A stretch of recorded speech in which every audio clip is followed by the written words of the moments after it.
In the heart of ancient Athens, where history whispers through the stones, there lies a tale of cultural heritage and a quest for justice. The story begins with the birth of the Parthenon, a beacon of architectural grandeur that rose from the aspirations of a thriving society. Imagine, if you will, the golden age of Athens. Under the leadership of the statesman Pericles, the city flourished. The Parthenon was conceived as a testament to this golden age, an embodiment of the city's prosperity and cultural prowess. Crafted by the skilled hands of the architects Iktinos and Kallikrates, under the supervision of the illustrious sculptor Phidias, the Parthenon was a masterpiece in marble. But this was no mere structure of stone. Every inch of the Parthenon was a canvas, a narrative etched in marble. The metopes, the pediments and the frieze, each adorned with intricate sculptures, told tales of gods and heroes, of myths and men. The most remarkable among them was the frieze that wrapped around the top of the cella. Here, in an unbroken procession of horses, chariots and humans, was the tale of the Panathenaic procession, the greatest festival in ancient Athens. The Parthenon was more than just a temple to the goddess Athena. It was a symbol of Athenian democracy and power, an epitome of their artistic and intellectual prowess. The people of Athens took immense pride in their Parthenon, a monument that stood tall, reflecting the glory of their city under the Mediterranean sun.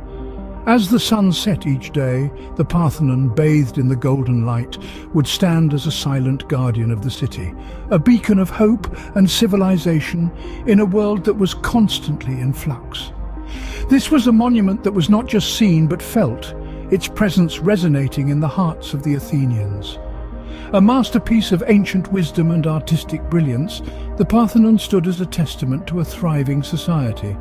But little did they know that their beloved temple would soon find itself at the center of a turbulent journey, a journey that would take it far from home, sparking a debate that resonates to this day. Enter Lord Elgin, a man whose actions would forever alter the destiny of these cultural treasures. Thomas Bruce, the 7th Earl of Elgin, was a seasoned diplomat and art enthusiast.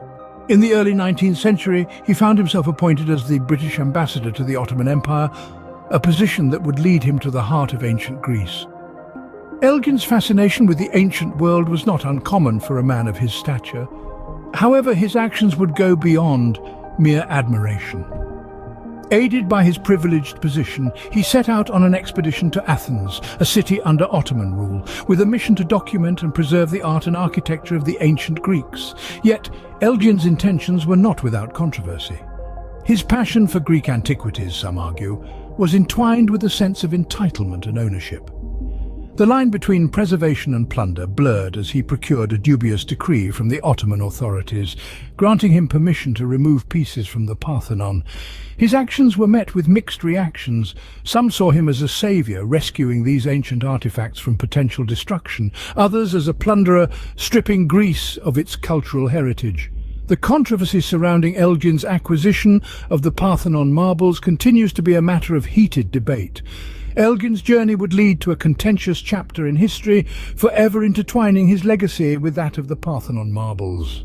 A decree shrouded in ambiguity granted Elgin permission, a permission some argue was a misinterpretation. Thus begins the controversial chapter of the Parthenon marbles odyssey. The Ottoman Sultan, the ruler of Athens at the time, issued a firman, a legal decree, allowing Lord Elgin to sketch and make casts of the sculptures and to dig for antiquities on the Acropolis. But did it also permit the removal of the marbles from the Parthenon? This is where the plot thickens. The firman, written in Turkish and translated to Italian, has been lost to history, leaving behind only an Italian copy. The language of the document is ambiguous, its interpretation contentious. Critics argue that Elgin overstepped his bounds, effectively looting the marbles under the guise of preservation. Meanwhile, Elgin and his supporters maintained that the firman granted permission to take away any pieces of stone with old inscriptions or figures. They justified the removal as a noble act, rescuing the marbles from potential damage during a period of conflict and neglect. Regardless of the interpretation, the outcome remains undisputed. The marbles were pried off their ancestral home, causing irreparable damage to the architectural masterpiece. Workers under Elgin's employ used crude methods, sawing off pieces that were too large to move, leading to significant loss of historical detail.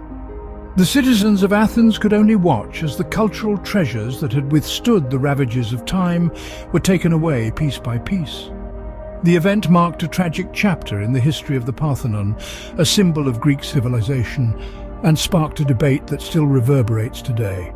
The removal of the marbles, whether seen as an act of cultural preservation or an act of historical plunder, set the stage for a narrative that transcends borders and generations.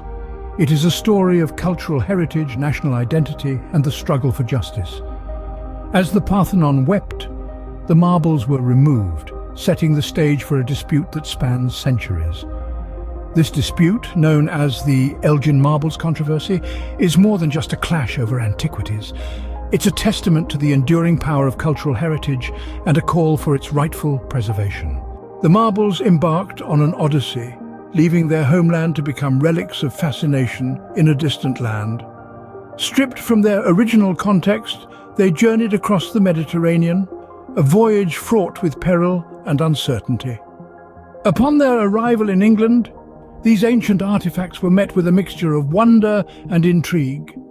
The marbles, once an integral part of the Parthenon, were now scattered across a foreign land, their intricate details eliciting awe and admiration from those who viewed them. Their journey, however, was not without controversy.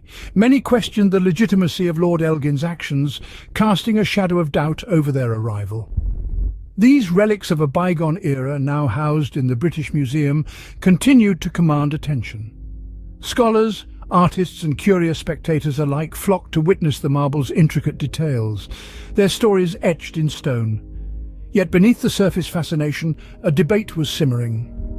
The marbles, far removed from their original setting, were now at the center of a cultural tug-of-war. Questions began to arise. To whom did these artifacts truly belong? Where should their final resting place be? As the marbles settled into their new home, these questions continued to echo, igniting a debate that persists to this day. But as they found a new home, the debate over their rightful place was only beginning. Across the world, voices rise in unison, demanding justice for these displaced fragments of history. The Parthenon marbles, a symbol of the cultural richness of ancient Greece, have become the center of a global debate for repatriation. This dispute is not just about the return of physical artifacts, it's about recognizing the cultural heritage they embody and the significance they hold to the people from whom they were taken. The marbles are more than just stone.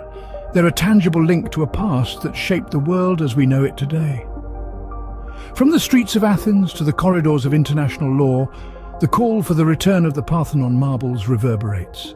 Legal battles have been waged, diplomatic dialogues have been initiated, and public protests have been mobilized.